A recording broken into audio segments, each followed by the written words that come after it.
Cuando mi nieto Rafael subió las escaleras del sótano, me di cuenta inmediatamente de que algo iba terriblemente mal. Su rostro estaba pálido como la cera y sus manos temblaban mientras sostenía el móvil con tanta fuerza que los nudillos se le habían puesto blancos. Abuela, tenemos que irnos de esta casa ahora mismo. Su voz era baja, contenida, pero había un temblor de miedo que yo nunca había escuchado antes. ¿Qué ha pasado, hijo mío? Pregunté sin entender. Él me miró con los ojos desorbitados y la respiración entrecortada. Por favor, abuela, confía en mí. Haz una maleta, solo con lo esencial. Tenemos que irnos. En menos de 20 minutos, estábamos en la carretera, dejando atrás la casa donde viví durante más de 40 años. Solo después descubrí la verdad. Pero antes de continuar, verifica si ya te has suscrito al canal, deja tu me gusta y cuéntame en los comentarios desde donde estás escuchando mi historia. Me gustaría mucho saber hasta dónde ha llegado. Mi nombre es Lucía Ortega, tengo 70 años y vivo sola desde que mi marido, Manuel Ortega, falleció hace 6 años. Nuestra casa está situada en un barrio tranquilo de Madrid, con un jardín que Manuel cultivó con dedicación durante décadas. Siempre me sentí segura allí, protegida por las paredes que mi marido ayudó a construir con sus propias manos. Él era carpintero, un hombre que creía que cada clavo, cada tabla, cada viga debía colocarse con precisión y cuidado. Una casa bien construida protege a su familia, solía decir. Nuestros 2 hijos, Javier y Sofía, crecieron en esa casa. Javier siguió los pasos de su padre y se convirtió en ingeniero civil. Sofía eligió el derecho, especializándose en derecho inmobiliario. Ambos construyeron sus propias vidas, sus propias casas y sus propias familias. Javier tuvo 2 hijos, Rafael y Julia. Rafael, el mayor, heredó la pasión de su abuelo por la construcción. A los 28 años, ya tenía su propia empresa de reformas. En los últimos meses, empecé a sentirme extraña.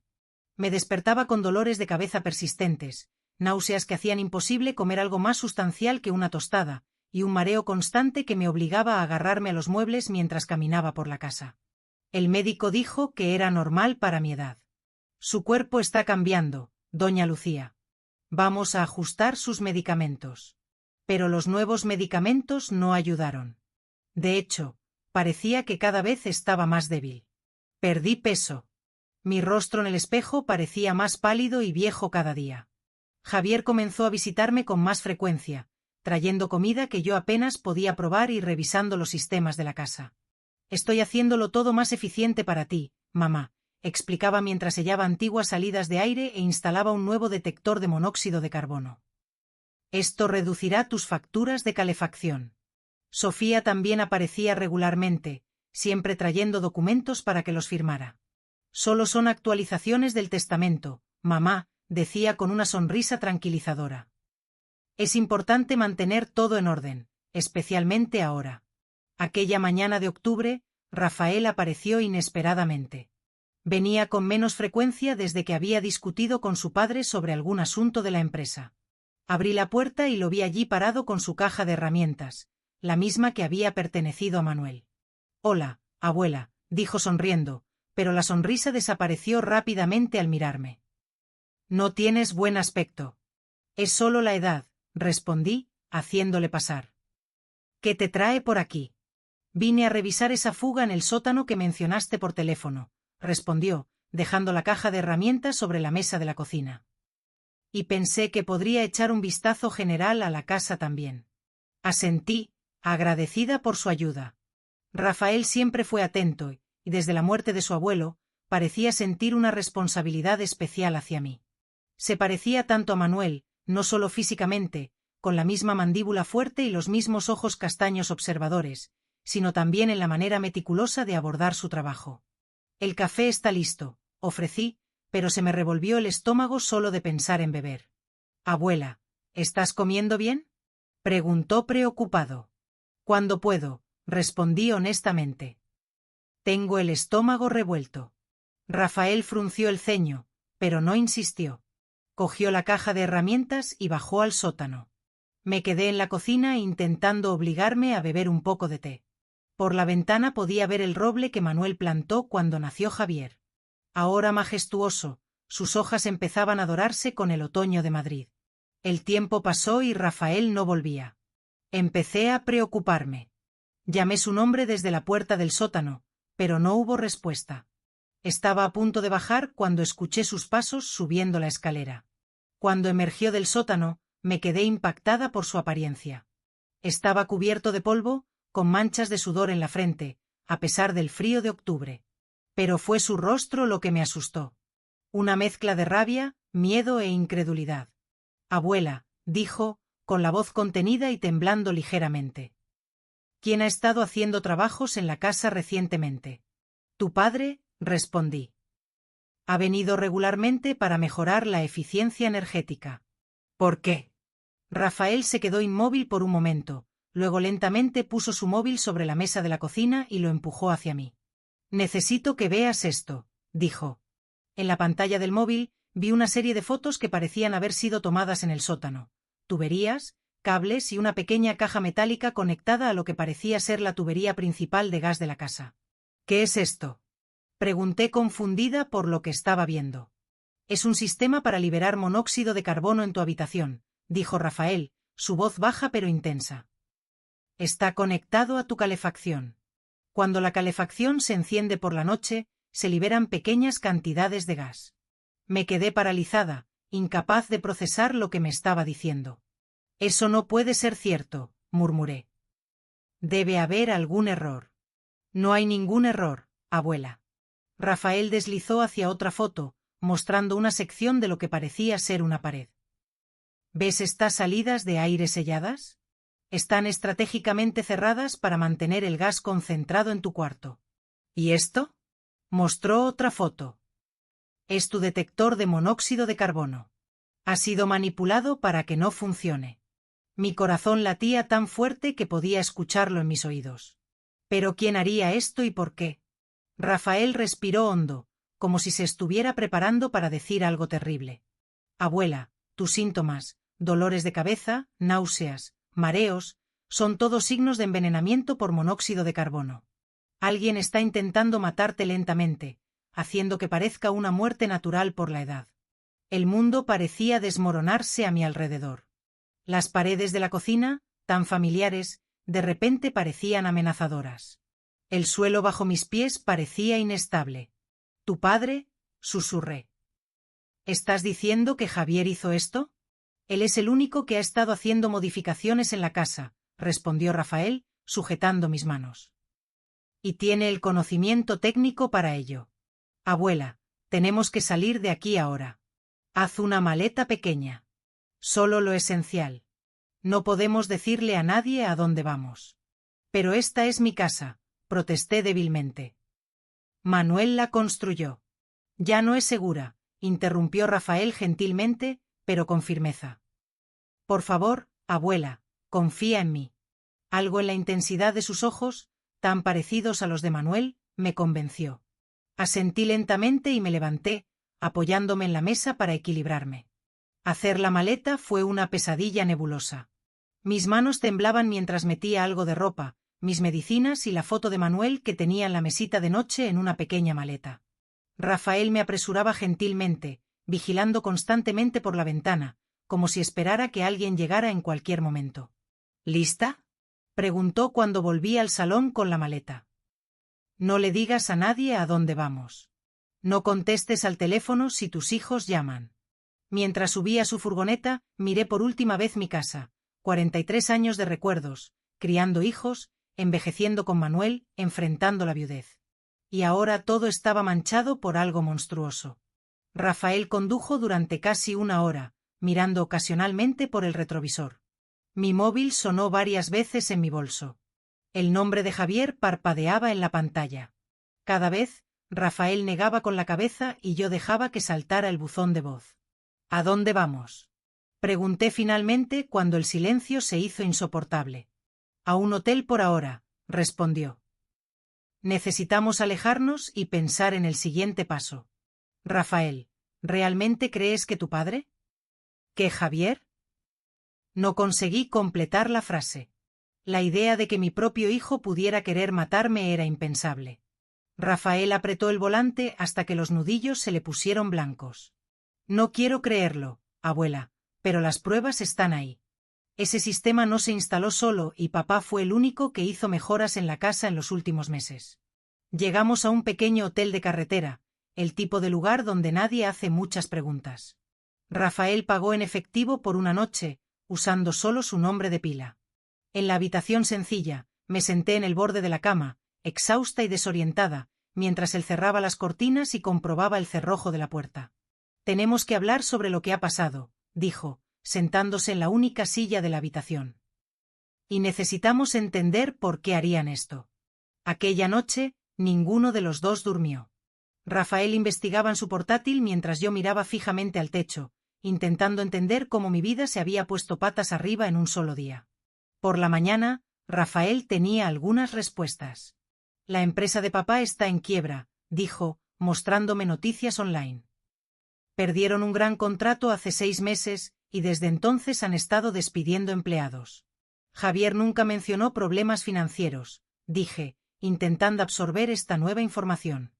«No se lo contaría a nadie», respondió Rafael. «Siempre ha sido demasiado orgulloso. Pero hay más». Hizo clic en otra página. «La casa de él y de mamá tiene la hipoteca atrasada. Podrían perderlo todo. Y hay otra cosa». Dudó. «¿Qué?». Presioné. «La tía Sofía te ha hecho firmar documentos, ¿verdad?», preguntó. Cuando asentí, continuó. «Conseguí acceder a sus correos electrónicos. Ella y el tío Antonio Martínez también tienen problemas. La clínica médica de Antonio está hundida en deudas y acaban de recibir una notificación de embargo de su casa de verano». Sentí un escalofrío por la espalda. «¿Pero qué tiene que ver eso conmigo?». «Tu casa, abuela», respondió Rafael suavemente. «Está completamente pagada y vale más de 1 millón de euros ahora con todo el desarrollo del barrio. Si murieras por causas aparentemente naturales, papá y Sofía se lo repartirían todo». La habitación giró a mi alrededor. Tuve que agarrarme al borde de la cama para estabilizarme. «Mis propios hijos», susurré, intentando matarme por dinero. Rafael se levantó y se sentó a mi lado, poniendo un brazo alrededor de mis hombros. «Lo siento mucho, abuela. Ojalá me equivocara». Respiré hondo, intentando calmar mi corazón acelerado. «¿Qué hacemos ahora?». «Necesitamos más pruebas», dijo Rafael decidido. «Algo concreto que podamos llevar a la policía». «Ya tienes las fotos del dispositivo». Señalé. «Sí, pero necesitamos más. Necesitamos volver a la casa». «No», exclamé, inundada por el miedo.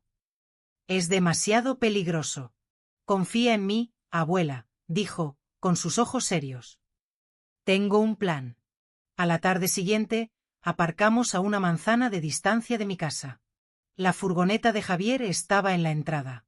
«Está ahí», susurré, el miedo apretando mi garganta. «Es exactamente lo que queremos», respondió Rafael sorprendentemente. «Vamos a esperar». Tras una hora de observación silenciosa, llegó otro coche, el sedán negro de Sofía, y poco después el SUV de Antonio Martínez, su marido. Todos estaban reunidos en mi casa sin mí. «¿Qué están haciendo ahí?», pregunté. «Probablemente se dieron cuenta de que desaparecimos y están intentando descubrir cuánto sabemos», respondió Rafael. Sacó el móvil del bolsillo. «Voy a acercarme para intentar escuchar. Tú quédate aquí cerrada». «No, Rafael, es peligroso». «Confía en mí», repitió. «Me quedaré solo en los arbustos bajo la ventana de la cocina. Puedo escucharlo todo desde allí». Observé con el corazón en la garganta mientras Rafael se deslizaba por el jardín de la casa, agachándose bajo la ventana de la cocina. Se quedó allí casi 20 minutos antes de volver corriendo al coche. «Tenemos que irnos ya», dijo, arrancando el motor rápidamente. «Nos están buscando». Mientras nos alejábamos, Rafael me contó lo que había oído. Javier, Sofía y sus cónyuges estaban discutiendo frenéticamente dónde podría estar yo. Javier culpaba a Rafael por meterle ideas en la cabeza. Sofía estaba preocupada de que yo hubiera descubierto el plan. ¿Plan?, repetí. ¿Entonces Sofía también está involucrada? Todos lo están, respondió Rafael sombríamente. Sofía trabaja con derecho inmobiliario, Sabe exactamente cómo transferir propiedades rápidamente. Antonio tiene conocimientos médicos. Probablemente ayudó a calcular las dosis de gas que te enfermarían sin matarte inmediatamente. Y Carmen, la mujer de papá, estaba investigando sobre ventas rápidas de inmuebles. Me quedé en silencio, intentando procesar la profundidad de la traición. No solo Javier, sino también Sofía. Mis 2 hijos habían conspirado para matarme. No lo entiendo, dije finalmente. ¿Por qué no pidieron ayuda? Yo tendría orgullo, interrumpió Rafael, y vergüenza. Papá siempre fue el exitoso, el que lo tenía todo bajo control, y ahora lo está perdiendo todo. Volvimos al hotel solo para descubrir el coche de Javier en el aparcamiento. ¿Cómo nos han encontrado? Susurré aterrorizada. Deben haber rastreado mi móvil, respondió Rafael, dando marcha atrás rápidamente. Tenemos que ir a otro lugar. Condujimos durante horas, parando solo para repostar y comprar algo de comer. Cuando finalmente paramos en otro hotel, en otra ciudad, era casi medianoche. ¿Qué hacemos ahora? Pregunté exhausta y desorientada. Vamos a la policía, respondió Rafael decidido. Tengo las fotos, tengo grabaciones de su conversación. Es suficiente para iniciar una investigación. Pero cuando despertamos a la mañana siguiente, listos para ir a la comisaría, descubrimos que no estábamos solos. En el aparcamiento, vi el coche de Sofía y, a su lado, el de Javier. Nos han encontrado de nuevo, dijo Rafael, tirando de mí hacia dentro de la habitación. Abuela, necesito que te quedes aquí, cierra tras de mí. ¿Qué vas a hacer? Pregunté, agarrando su brazo. Voy a confrontarlos, respondió con una determinación que me recordó tanto a Manuel que dolió. Es hora de acabar con esto. Observé por la ventana mientras Rafael caminaba hacia el aparcamiento, donde Javier y Sofía estaban junto a sus coches, conversando tensamente. Cuando vieron a Rafael, pararon y se giraron hacia él. No podía oír lo que decían, pero podía ver por el lenguaje corporal que la conversación se estaba acalorando. Javier señalaba con el dedo a Rafael, su rostro rojo de ira. Sofía parecía intentar calmar a los dos, mirando nerviosamente alrededor. De repente, Javier empujó a Rafael con fuerza, haciéndolo tambalearse hacia atrás. Mi corazón casi se paró. Antes de que pudiera reaccionar, vi a Antonio Martínez saliendo de detrás de un coche, sosteniendo lo que parecía ser un bate o una barra. El miedo me paralizó por un momento, luego me hizo actuar. Cogí mi móvil y marqué el 112 con dedos temblorosos. Emergencia, ¿cuál es su problema? Por favor, rápido, susurré. Mi nieto está siendo atacado en el aparcamiento del Hotel del Norte en. Miré frenéticamente por la ventana, buscando la dirección, y la vi en un folleto sobre la mesa. Calle Mayor 1432. Mi hijo y mi hija están intentando hacerle daño. Por favor, vengan deprisa. Mientras hablaba, vi a Antonio acercándose a Rafael por la espalda. Levantó el bate. No. Grité, aunque sabía que no podían oírme. Solté el teléfono y corrí hacia la puerta. Cuando llegué al aparcamiento, Rafael estaba en el suelo, sujetándose la cabeza. Antonio estaba sobre él con el bate levantado de nuevo. Javier y Sofía observaban inmóviles. ¡Parad! Grité corriendo hacia ellos. La policía viene en camino. Javier se giró hacia mí sorprendido. Por un momento, vi algo en sus ojos. No arrepentimiento, sino cálculo. Mamá, dijo forzando una sonrisa. Por fin. Estábamos tan preocupados. Alejaos de él, ordené, arrodillándome al lado de Rafael. La sangre manaba de un corte en su frente. Esto es un gran malentendido, dijo Javier suavemente. Rafael te ha llenado la cabeza con historias locas. Necesita ayuda psiquiátrica. Vi el dispositivo en el sótano, respondí, ayudando a Rafael a sentarse.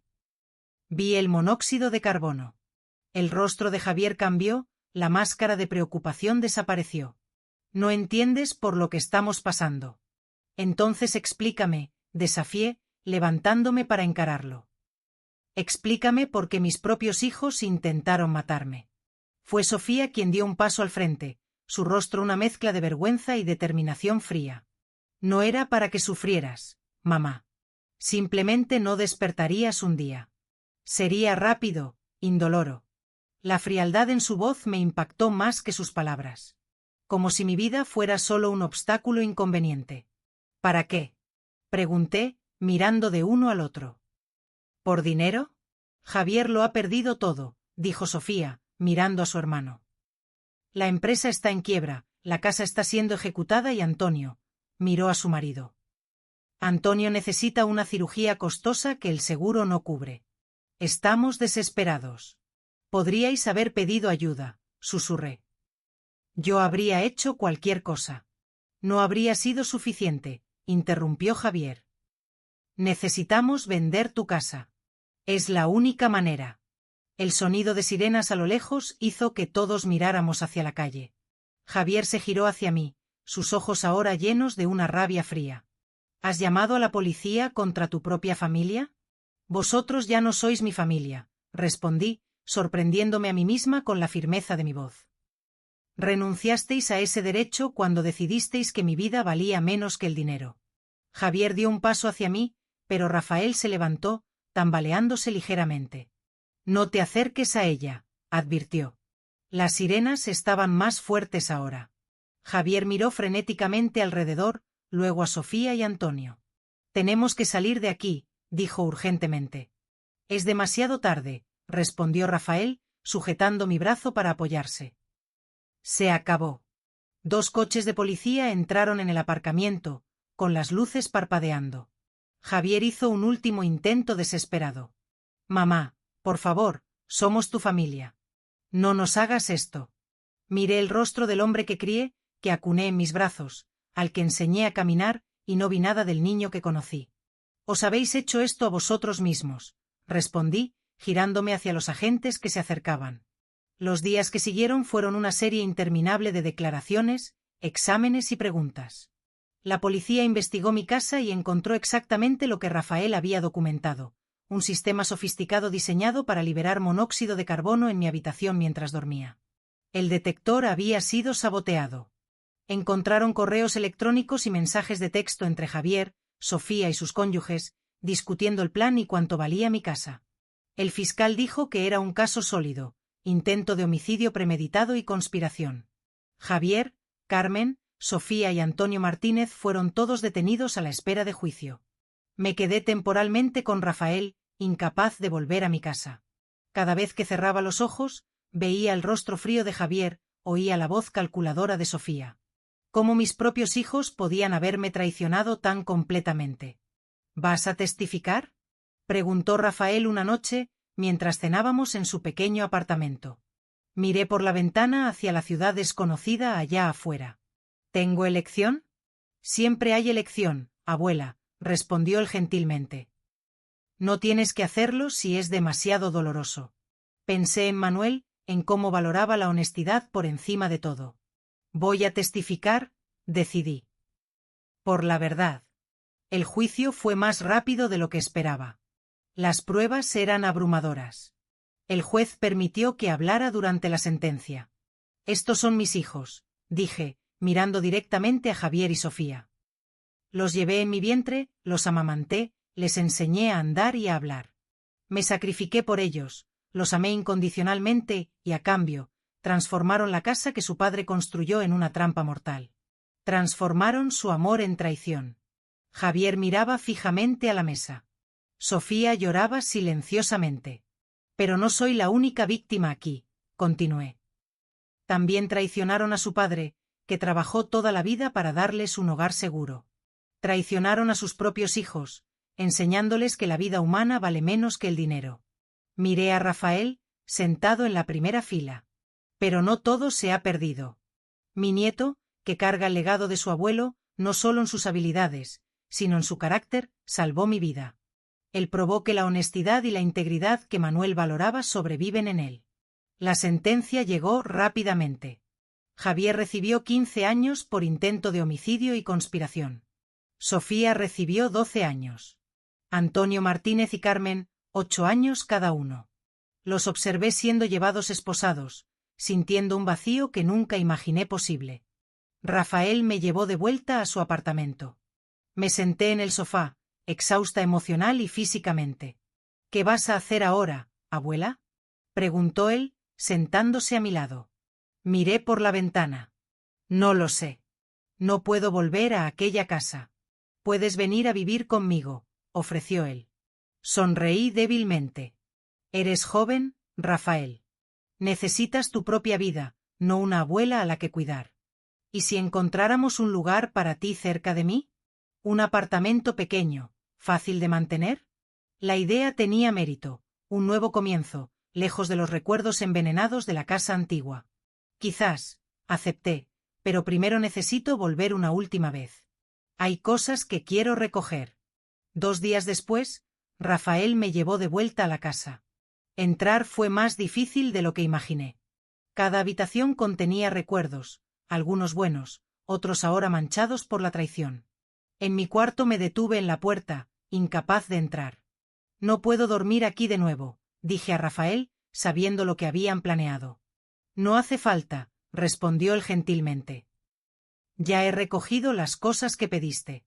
En la cocina toqué los estantes que Manuel había construido. Sus dedos habían moldeado esta madera, lijado estos bordes. Ese trabajo le había sobrevivido para ser pervertido por nuestros propios hijos. Estaría tan decepcionado, susurré. Rafael asintió, entendiendo inmediatamente.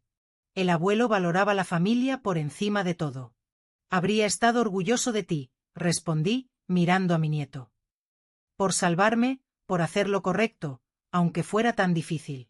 Miré por la ventana hacia el roble que Manuel plantó cuando Javier nació. Sus hojas doradas brillaban al sol de otoño. Voy a vender esta casa, decidí. No puedo mantenerla sabiendo lo que pasó aquí. ¿Estás segura? Preguntó Rafael. Es tu casa, el abuelo la construyó para ti. Es solo una casa ahora, respondí.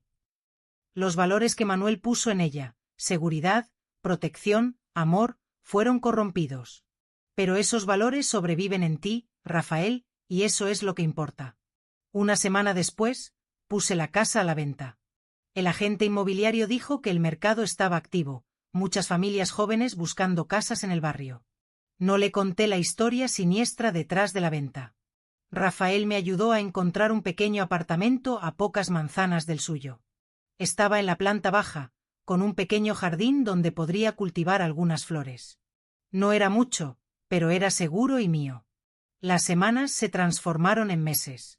Las noticias locales cubrieron brevemente el caso de los hijos que intentaron matar a su propia madre por la herencia, pero pronto otras historias tomaron su lugar. La casa fue vendida a una familia joven con 2 niños pequeños. No les conté sobre el dispositivo en el sótano o las noches que pasé enferma en aquella habitación. La policía lo había retirado todo y la casa era segura de nuevo. En mi nuevo apartamento creé una rutina. Cuidaba del jardín por la mañana, leía por la tarde y a veces caminaba hasta una pequeña cafetería cercana. Rafael venía a cenar 2 veces por semana, a veces trayendo a su novia Laura, una arquitecta con ojos gentiles y una sonrisa fácil. Fue durante una de esas cenas cuando Rafael hizo el anuncio. Abuela, dijo, cogiendo la mano de Laura, hemos comprado un terreno.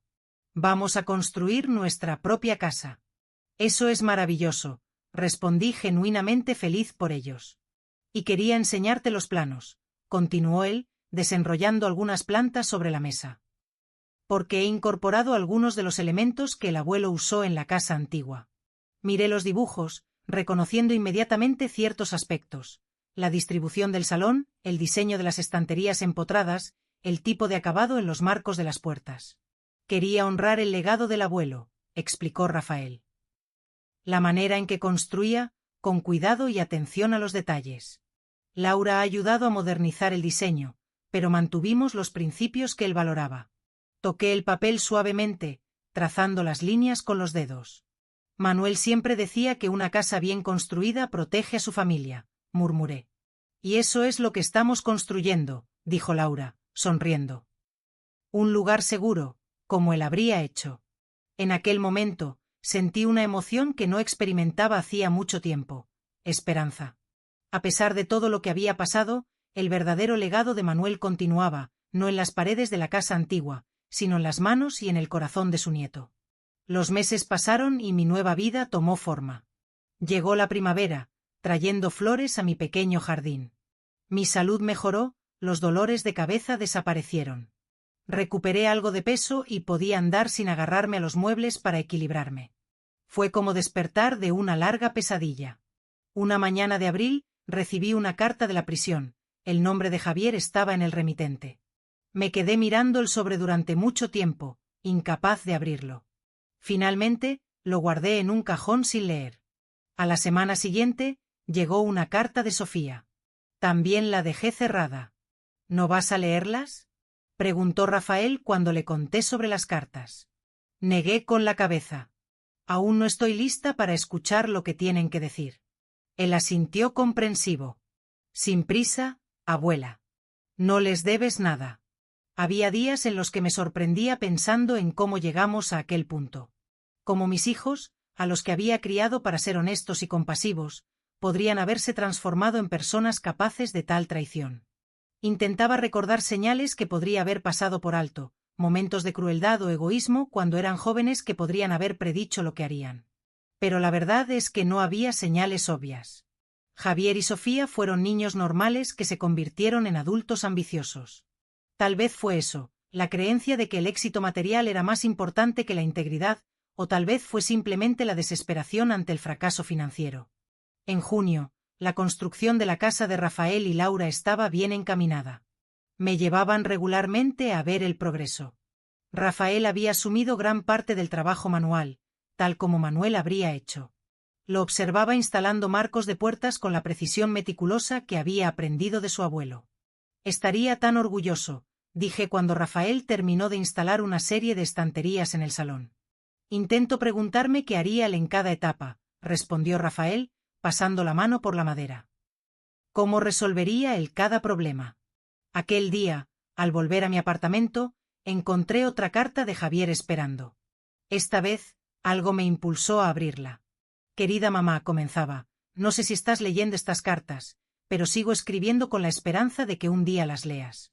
He pasado mucho tiempo pensando en cómo llegamos a este punto. Cómo tu hijo, aquel al que criaste con tanto amor, pudo traicionarte tan completamente. Me detuve, respirando hondo para controlar las lágrimas que amenazaban con caer. Continué leyendo. No tengo excusas, solo explicaciones, si quieres oírlas. Cuando la empresa empezó a quebrar, intenté ocultárselo a todos. Pensé que podría resolverlo solo, pero las deudas se acumularon. La casa estaba a punto de ser embargada. Carmen y yo discutíamos constantemente sobre dinero. Fue cuando Sofía mencionó tu casa, cuánto valía ahora. Las palabras bailaban ante mis ojos. Al principio, hablamos solo de que nos ayudaras vendiendo la casa y repartiendo el dinero. Pero sabíamos que nunca venderías. Era la casa de papá, donde vivisteis juntos. Entonces, surgió la idea. Si murieras por causas naturales, la casa sería nuestra. La idea era monstruosa, pero cuando estás desesperado, lo monstruoso empieza a parecer aceptable. Dejé caer la carta en mi regazo, incapaz de continuar. ¿Cómo alguien llega a este punto? ¿Cómo la desesperación financiera puede distorsionar tanto la moralidad de una persona? Cogí la carta de nuevo, obligándome a terminar. No espero tu perdón, mamá. No lo merezco. Solo quería que supieras que me arrepiento profundamente, no solo por haber sido descubierto, sino por la persona en la que me convertí. La persona que traicionó todo lo que tú y papá me enseñasteis. Lo siento mucho. Tu hijo, Javier. Las lágrimas que había contenido ahora caían libremente. No eran lágrimas de reconciliación o perdón, sino de duelo por el hijo que había perdido, por la relación que nunca más sería la misma, por la confianza que había sido irrevocablemente rota. En los días siguientes, abrí las otras cartas. Sofía también expresaba arrepentimiento. Hablaba sobre cómo Antonio Martínez necesitaba tratamientos caros y cómo la idea del plan surgió durante una conversación desesperada con Javier. Sus palabras parecían sinceras, pero siempre habría una duda. ¿Estaban realmente arrepentidos o solo lamentaban haber sido descubiertos? ¿Vas a responder?, preguntó Rafael cuando le conté sobre las cartas. Aún no lo sé, respondí honestamente. Parte de mí quiere entender cómo llegaron a tal punto. Otra parte tiene miedo de abrir esa puerta. Cualquiera que sea tu decisión, te apoyaré, dijo él, apretando mi mano. Una semana después, recibí una llamada del abogado que había contratado para vender la casa antigua. El comprador tenía algunas preguntas sobre la propiedad y quería reunirse conmigo. A regañadientes, acepté. La reunión se fijó en una cafetería neutral en el centro de Madrid. Rafael insistió en acompañarme, todavía protector. El comprador, un hombre llamado Miguel, estaba allí con su esposa Ana y 2 hijos pequeños. Señora Ortega, dijo Miguel, estrechando mi mano calurosamente. Gracias por venir. Tenemos algunas preguntas sobre la casa. Nada grave, solo curiosidad sobre su historia. Me senté incómoda. ¿Qué podría decir? ¿Que mis propios hijos habían transformado la casa en una trampa mortal? ¿Qué les gustaría saber? Pregunté cautelosamente. Notamos algunas características únicas, explicó Ana. Las estanterías empotradas, el trabajo en madera, ¿son originales? Sí, respondí, con un nudo en la garganta. Mi marido, Manuel, construyó gran parte de la casa con sus propias manos. ¿Era carpintero? Preguntó Miguel interesado. Sí, él creía que una casa debía construirse para durar generaciones. El hijo mayor, un niño de quizás 8 años, me miró con ojos curiosos. ¿Viviste allí mucho tiempo? 43 años, respondí. Desde antes de que tu padre naciera. ¿Por qué la vendiste? Preguntó él inocentemente. Un silencio cayó sobre la mesa. Rafael se tensó a mi lado. ¿Cómo explicar la verdad a un niño? A veces, respondí finalmente, eligiendo las palabras con cuidado, una casa guarda muchos recuerdos. Algunos son buenos, otros son difíciles. Llegó un momento en que necesitaba un nuevo comienzo. Los padres intercambiaron miradas, dándose cuenta de que había más en la historia, pero respetaron mi privacidad. La casa necesita algunas reparaciones, dijo Miguel, cambiando de tema. Especialmente en el sistema de calefacción, encontramos algunas alteraciones extrañas en el sótano. Mi corazón se disparó. La policía no lo había retirado todo. ¿Qué tipo de alteraciones? Preguntó Rafael, su voz controlada pero tensa. Parece que alguien hizo algunas modificaciones de aficionado en el sistema de gas, explicó Miguel. Ya hemos llamado a un técnico para normalizarlo todo. Solo teníamos curiosidad si sabían sobre eso. Miré a Rafael y él asintió levemente. Era mejor contar una versión editada de la verdad. Mi hijo intentó hacer algunas mejoras en la casa, dije. Pero no estaba cualificado. Por favor, asegúrense de que un profesional lo inspeccione todo cuidadosamente. Miguel asintió. Ya lo estamos haciendo. La seguridad es lo primero, especialmente con niños. Al salir de la cafetería, sentí que me quitaban un peso de encima. Aquella familia transformaría la casa en algo nuevo, borrando las sombras dejadas por la traición de mis hijos. Hiciste lo correcto, dijo Rafael mientras caminábamos. Necesitaban saberlo para protegerse. Espero que sean felices allí, respondí. Que creen recuerdos mejores que los últimos que tuve yo. En otoño, la casa de Rafael y Laura estaba casi lista. El diseño combinaba elementos tradicionales que Manuel habría usado con toques modernos sugeridos por Laura. Era una casa que miraba hacia el futuro mientras honraba el pasado. Nos gustaría que vinieras a vivir con nosotros cuando estés lista, dijo Rafael un día, sorprendiéndome. ¿Qué? Pregunté confundida. Hemos proyectado un pequeño apartamento anexo, explicó Laura, con entrada privada y todo lo que necesitas para ser independiente, pero conectado a la casa principal. No tenéis que hacer esto, protesté. Sois jóvenes, querréis vuestra privacidad, tal vez formar una familia. Es por eso mismo que te queremos cerca, interrumpió Laura gentilmente. La familia es importante para nosotros, la verdadera familia. Las palabras me llegaron profundamente. Familia. Una palabra que había perdido su significado cuando mis propios hijos intentaron matarme, ahora siendo reconstruida por un nieto y su compañera. Piénsalo, dijo Rafael. No tienes que decidir ahora. Aquella noche, sentada sola en mi pequeño apartamento, cogí el antiguo álbum de fotos que había traído de la casa. Había fotos de Javier y Sofía cuando eran niños, sus sonrisas inocentes, sus manos pequeñas agarrando las mías. Había fotos de Manuel construyendo la casa, su rostro concentrado mientras medía y cortaba la madera. Y había fotos de Rafael creciendo, primero un bebé en los brazos de Javier, después un niño curioso siguiendo a Manuel por la casa, aprendiendo a usar herramientas, absorbiendo valores que sus propios padres habían rechazado. En noviembre, hice mi primera visita a la prisión. Javier parecía más viejo, más delgado, con ojeras profundas y una mirada atormentada. «Mamá», dijo, con la voz embargada. «¿Has venido?» «Vine», respondí simplemente.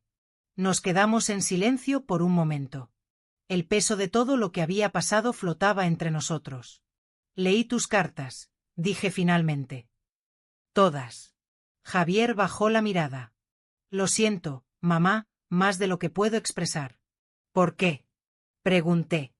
La pregunta que me había atormentado durante meses. «¿Por qué no vinisteis a mí? ¿Por qué no pedisteis ayuda?» «Vergüenza», respondió él. «Orgullo». No quería admitir que había fallado, que todo lo que construí se estaba desmoronando. «Entonces decidiste matarme», dije, las palabras duras, pero necesarias. Javier se estremeció como si le hubieran abofeteado. No fue una decisión tomada de golpe. Fue gradual. Primero pensamos en convencerte de vender la casa. Cuando quedó claro que nunca harías eso, empezamos a hablar sobre alternativas. Fue Sofía quien lo sugirió primero, pero yo elaboré el plan. Usé mi conocimiento técnico para diseñar algo que pareciera natural. La frialdad clínica con la que describía el plan me heló hasta los huesos. «Manuel estaría tan decepcionado», dije. «Lo sé», respondió Javier, con lágrimas en los ojos. Traicioné todo lo que él representaba, todo lo que él me enseñó. No solo a él. Te traicionaste a ti mismo, a tus propios hijos, a tu hermana. ¿Rafael me perdonará alguna vez? Eso depende de él, respondí. Él me salvó la vida cuando tú intentaste quitármela. Salí de la prisión sintiéndome exhausta, pero extrañamente más ligera. No había perdón todavía, quizás nunca lo hubiera completamente, pero había una especie de cierre. La verdad había sido dicha, los motivos expuestos, por más feos que fueran. Visité a Sofía a la semana siguiente. Nuestra conversación fue similar, lágrimas, arrepentimiento, explicaciones que no justificaban nada. Cuando me fui, prometí volver eventualmente, pero no pronto. Necesitaba tiempo. En diciembre, la casa de Rafael y Laura estuvo lista. Hicieron una pequeña fiesta de inauguración, solo algunos amigos cercanos y yo.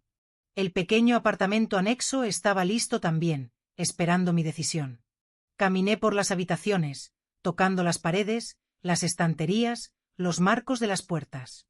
Cada detalle mostraba el mismo cuidado que Manuel habría dedicado. En un rincón del salón, vi algo que me hizo parar. Una pequeña mesa que reconocí inmediatamente.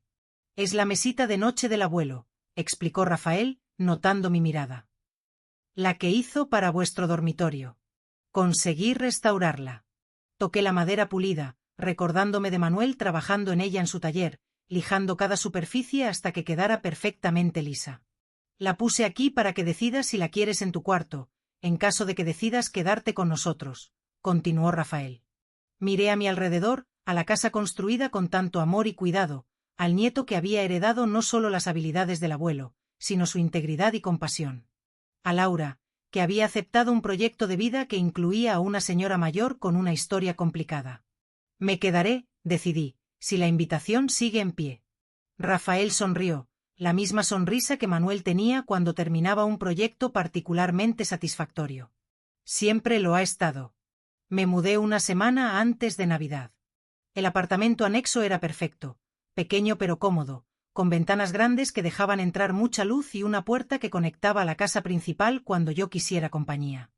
Rafael había construido estanterías para mis libros, un espacio para mis plantas y un pequeño banco en el jardín donde yo podría sentarme y observar las estaciones cambiar. Laura lo había decorado todo con colores cálidos y telas acogedoras. En Nochebuena, nevaba ligeramente en Madrid. Nos sentamos los tres a la mesa, con la chimenea crepitando en el salón. Rafael había preparado pierna de cerdo asada, como solía hacer Manuel. Y Laura había horneado galletas siguiendo una receta de mi madre que compartí con ella. Un brindis, dijo Rafael levantando su copa. Por los nuevos comienzos. Y por los legados que perduran, añadí, pensando en Manuel. Después de la cena, mientras Laura lavaba los platos, Rafael me entregó un regalo pequeño envuelto en papel sencillo. ¿Qué es esto? Pregunté sorprendida. Algo que encontré en la casa antigua, respondió él, entre las paredes durante la demolición del sótano. Lo abrí cuidadosamente. Era un pequeño cuaderno de cuero amarillento por el tiempo. En la primera página reconocí inmediatamente la letra de Manuel. Para Lucía, mi amor. La casa que construí es solo madera y ladrillo. Nuestro verdadero hogar está en nuestros corazones y en los corazones de aquellos a quienes educamos para valorar lo que realmente importa. Con amor, Manuel. Las lágrimas vinieron sin aviso. El cuaderno estaba lleno de dibujos, planos de la casa, detalles de carpintería y, en los márgenes, pequeñas notas sobre decisiones tomadas y el porqué. Ventanas más grandes en el dormitorio para que Lucía tenga más luz natural. Estanterías más bajas en la cocina para que alcance fácilmente. Cada detalle pensado con amor. ¿Dónde estaba? Pregunté, con la voz embargada. En una pequeña cavidad en la pared del sótano, cerca de donde, dudó. Cerca de donde encontré el dispositivo. Como si el abuelo estuviera allí, testificando. Abracé el cuaderno contra mi pecho. Estaría tan orgulloso de ti, Rafael. No solo por lo que construyes, sino por el hombre que eres. En la primavera siguiente, Rafael y Laura anunciaron que estaban esperando un bebé.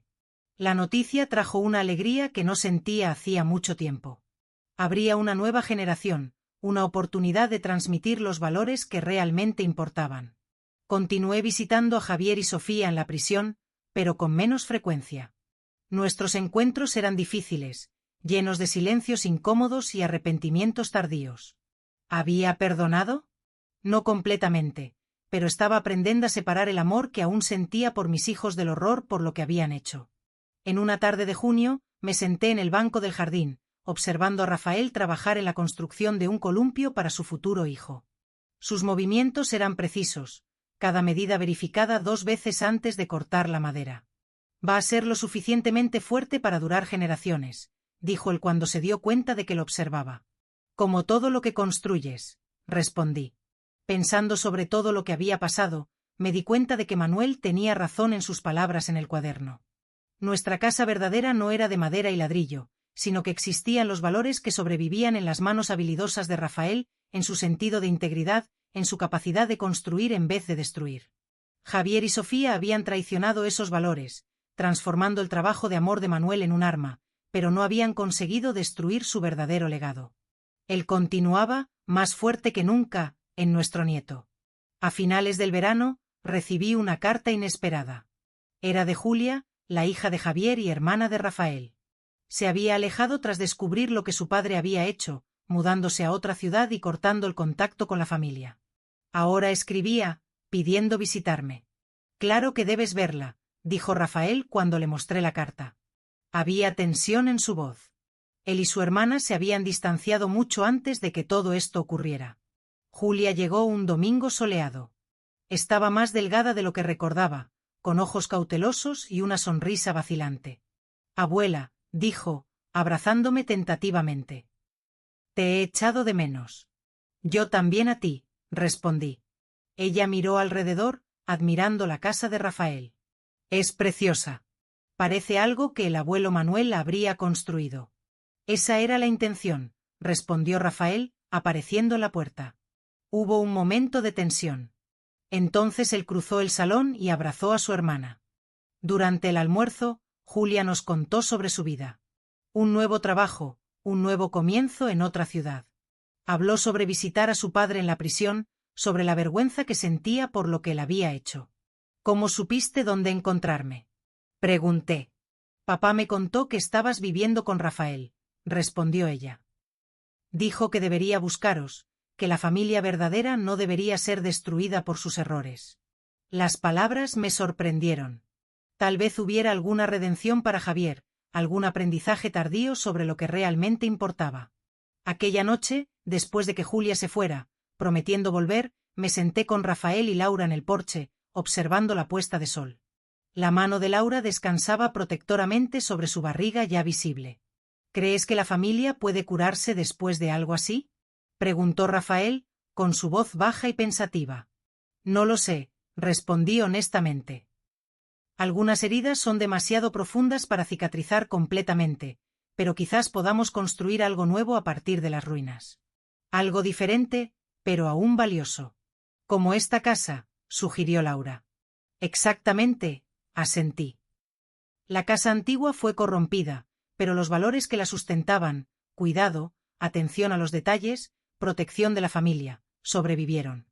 Fueron pasados a ti, Rafael, y ahora serán pasados a tu hijo. Observando las estrellas empezar a aparecer en el cielo oscurecido de Madrid, pensé en Manuel y en el legado que dejó. No era la casa que construyó con tanto amor, ahora habitada por extraños. Era algo más duradero, los valores que él vivió y enseñó, la integridad que demostró en cada trozo de madera que moldeó. Mi nieto me había salvado no solo de la traición de mis hijos, sino de la pérdida de ese legado. Había probado que las cosas que realmente importan, amor, honestidad, protección, pueden sobrevivir incluso a las peores traiciones. Y tal vez, con el tiempo, incluso Javier y Sofía pudieran encontrar nuevamente esos valores, no para borrar lo que hicieron, sino para reconstruir algo de las cenizas de sus elecciones terribles. A la mañana siguiente, cogí el cuaderno de Manuel y añadí mis propias palabras en la última página para nuestro bisnieto que pronto llegará. Que crezca sabiendo que una casa no es solo madera y piedra, sino amor y protección. Que heredes la habilidad de tu bisabuelo en las manos de tu padre y su integridad en tu corazón. Y que nunca olvides que el verdadero legado no está en lo que poseemos, sino en cómo vivimos y amamos. Con todo mi amor, bisabuela Lucía. Cerré el cuaderno, sintiendo una paz que no experimentaba hacía mucho tiempo. La traición de mis hijos casi me había destruido, pero también había revelado la verdadera fuerza del legado de Manuel, no en la casa que él construyó, sino en el nieto que él inspiró. La vida continúa incluso después de la peor de las traiciones. Y a veces, de las cenizas de la destrucción, algo nuevo y más fuerte puede surgir. Ahora, si te ha gustado esta historia, no olvides suscribirte y activar la campanita para no perderte ningún vídeo nuevo. Si llegaste hasta el final, comenta desde dónde escuchaste mi historia y qué hora es donde estás. Gracias y hasta el próximo encuentro.